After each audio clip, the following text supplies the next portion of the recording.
Hey DevNations book devs, I hope you're having a great day. Today we are taking a look at Sapiens by Yuval Noah Harari. As the subtitle may suggest, a very wide yet very great brief history of humankind. And so the way the author is able to do this is he breaks up, you can think of the timeline of human civilization into really three main chunks. And so the first chunk is called the cognitive revolution. You can imagine this in the realm of about millions of years to over 300,000 years plus ago. And so this is really looking at how Homo sapiens went ahead and evolved as a species. What are some rationales, some reasonings as to why we perhaps evolved the way that we did, upright, bigger brains, as well as how our evolution impacted other species, how other species impacted us. And the second block in the timeline is what he calls the agricultural revolution. And he calls this history's biggest fraud. Very interesting section. I had never really thought about it at that perspective, but pretty much the idea is what happens if we go from hunter-gatherers to saying, now, you know what, let's go ahead and start planting crops, right?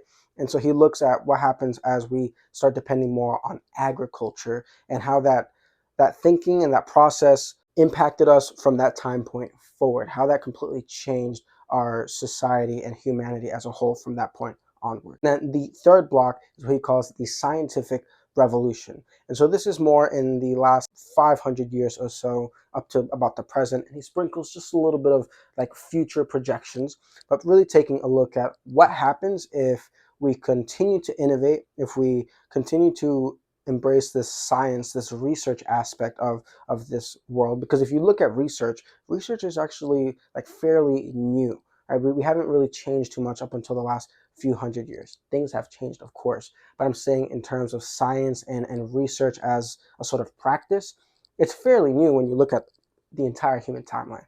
And so he looks at how different discoveries, how different innovations have gone on to completely change our entire society, completely change countries, completely change the entire connected human society as a whole, from discovering new materials to making new discoveries of just land. So he ties it into how these key different time points really affect us on our different timelines, as well as he has this main common thread and ties everything together to then look at what happens as we continue to innovate now in the present. How is that going to change the trajectory of our future as a whole?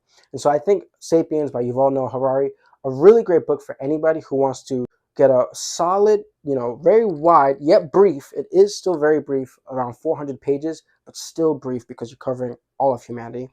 Anybody that wants to get a very great breadth of information on all of humankind, from really the early beginnings, at least what could be found, up until the present, and sort of peeking into the future a bit. I really enjoyed the book. If you've read the book, please feel free to comment down below your favorite quote, your favorite topic, your favorite idea. Remember, today's a great day to have a great day, so have a great day, and thanks for watching.